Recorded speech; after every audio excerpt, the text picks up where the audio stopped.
Everybody did a poop, Dad.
right, little boy.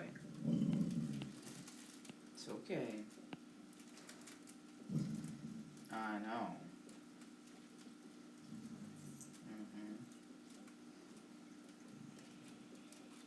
It's like a dragon. Stalk is like a dragon.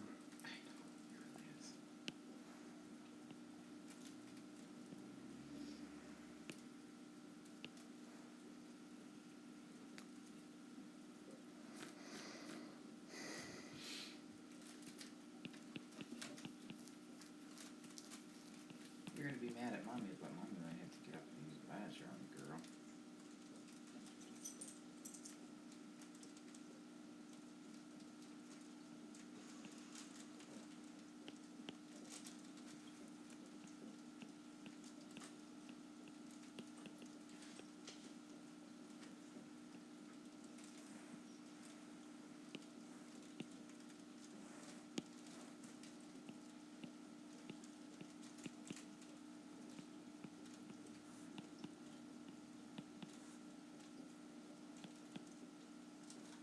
Yeah, for sure.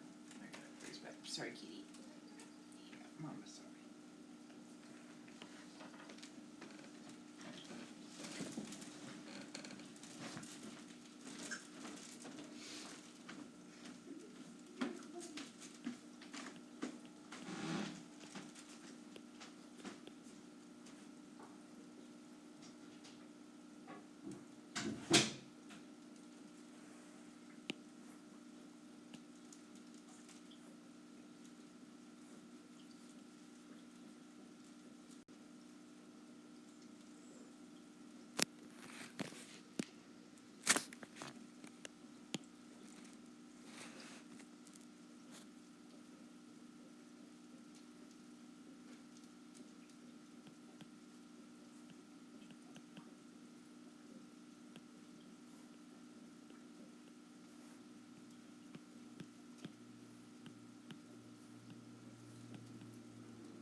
All right, your results and analysis. The results are here in your tables. They're summarized in a table. You would collect the data. Now, of course, we didn't do this. This is canned data that we got given to us. So, but we didn't do it because we didn't have time.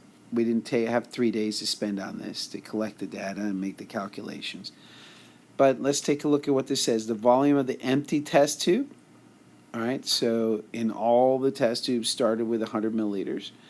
The volume of the test tube after rusting, so after the chemical reaction occurred, after it was complete, this is what, for after 1 day's rusting, after 1 day of oxygen reacting with iron, this was the volume of the test tube. It was 100, now it's 98. It was 100, then it was 88 after the second day, and after the third day it was 100, and it's at 78. So the percent gas that remains is 98% left after day one, 88% left after day two, and 78% after day three. So these percent, this is the percent oxygen left in the air, the percent oxygen that we guess would be in the air. All right, so if we stopped the chemical reaction after day one and we were to determine the percent oxygen of the air, then we would say, well, there's 98% of the gas is still there, because that's discussed earlier in the previous slide. Then the gas that was removed by the iron and oxygen reacting must be 2%, so that after 1 day we have 2% of the oxygen reacted. After 3 days, we have about 22%. It shows about 22% of the space in that test tube. The 22% of the gases in that test tube were oxygen. And that's the thought. Now, after trial 2, we did it again, and in this canned data, we see that after day 1, we would say 3% was used, 12% of that of the oxygen of the gas in that chamber was used after 2 days. After 3 days, 21% was used in that chemical reaction. Again, that oxygen was changed into solid rust, from gas to solid. And the same here. So after 3 days, we'd have 22, 21, and 20. Now notice that they're all different. There's some errors involved in measuring. There could be some differences. There's some confounding factors, something that we're not thinking about, that could be making it go faster here than it would here, or it could be something else that we're not paying attention to. It could be a measuring error. It could be a rounding error. Who knows? But whatever it is, there are some differences between the 3 trials. We can address those in our error analysis. But right now, let's move on to the graph. Now, if we took that data for all 3, there's 3 trials, and we gave each one a different color code, and we graphed it on a line graph, the volume of the test tube over days from 0, so after 1 day, after 2 days, and after 3 days. This is your independent variable, your time, and the change in volume is your dependent variable. So because of time, as the chemical reaction moves on and uses up the oxygen, the volume of the test tube the volume of the gas decreases as the water level rises. The water level's rising, so the gas in the chamber is less and less. And therefore there's less pressure, so the water level rises. All right. So you see here, this is what we call annotating. So we're making comments on the graph itself. Now, every time you graph in this class, you're going to have to annotate your graph. I want to know that you understand what the graph means. So you have to analyze this graph. You have to identify the slope of the line, for instance. You have to identify that the volume is decreasing every day. You have to identify that all 3 lines decrease, and all 3 lines start to plateau, start to have less and less change. So if we drew a best fit line, and this is just a sketch, but if you drew a best fit line, it would look something like this, a curved line. It's not a straight line. It's not a constant negative. It would be a curved line. So we'd expect, if we extended the line, we'd expect it to eventually get to 0. So there would be not to 0%, but to 0 slope. So the slope of the line here is negative, so you see it's decreasing over time. But it starts to decrease less as we move towards the end of the graph. So we would hope that by the time, if we would have allowed this to go on for day 4 or 5 or 6, that what we would see is this would plateau into a flat line that goes on and doesn't change anymore, because all the oxygen's gone. We wouldn't expect it to change anymore. So if we extrapolate and we just go ahead and make some assumptions, then we can come up with a number, and we could say about 21% of the atmosphere was oxygen, and about 79% were other gases that don't react with iron. Well, this is an actual picture of of one of the experiments, and you see that the water level did go up As you saw in the previous video I had sent you a few days ago, the water level did go up. It went up substantially. You see that if you look at this test tube inside, you know it's a cylinder. So it's round. It can form a circle. You could take a slice of it and make a circle. There's a radius, therefore, and there's a height. So the height and the radius, square the radius, multiply times pi, square the radius, multiply times pi, and the height, and you get the volume of the gas, or the volume of the cylinder. And as the height changes, you can recalculate, right? Okay, so let's summarize what we just said. All the evidence here supports the hypothesis that oxygen was used up and that the percent oxygen could be determined. And in fact, we determined it to be 79% or 21%. Graphs should be annotated. The paper that have proper labels and units should be the right type for the evidence being studied. Illustrations should include pictures, drawings, and formulas. All that goes in your results and analysis. So whenever you do a results analysis, what I'd like to see is at least your table of your data, your graph, which could be a line graph, it could be a pie graph, could be a bar graph. It depends on the type of data you're graphing. If you're trying to compare two variables and see how they change, how one impacts the other, a line graph or a scattered plot line graph would do very well. If you're comparing percentages, the best, one of the better diagram or graphs for percentages is a pie graph, because as you can see, it really does a good job of comparing percentages. All right, so that's it for data analysis. Now there's going to be more as we move on. There will be more and more detail with analysis. We'll be taking averages and standard deviations. We'll be calculating error. We'll be discussing chi-square.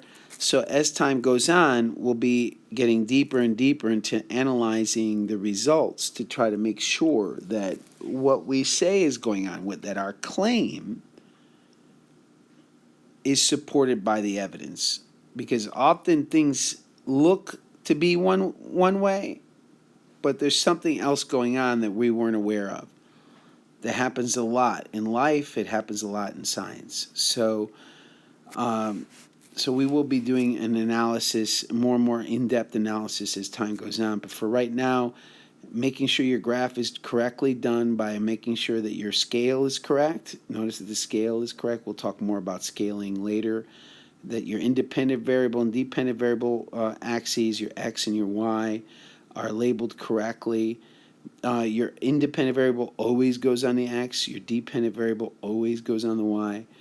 That you label everything on your graph. That you title your graph. All right. All right. So we'll talk more about that later. This is what the results in analysis should look like.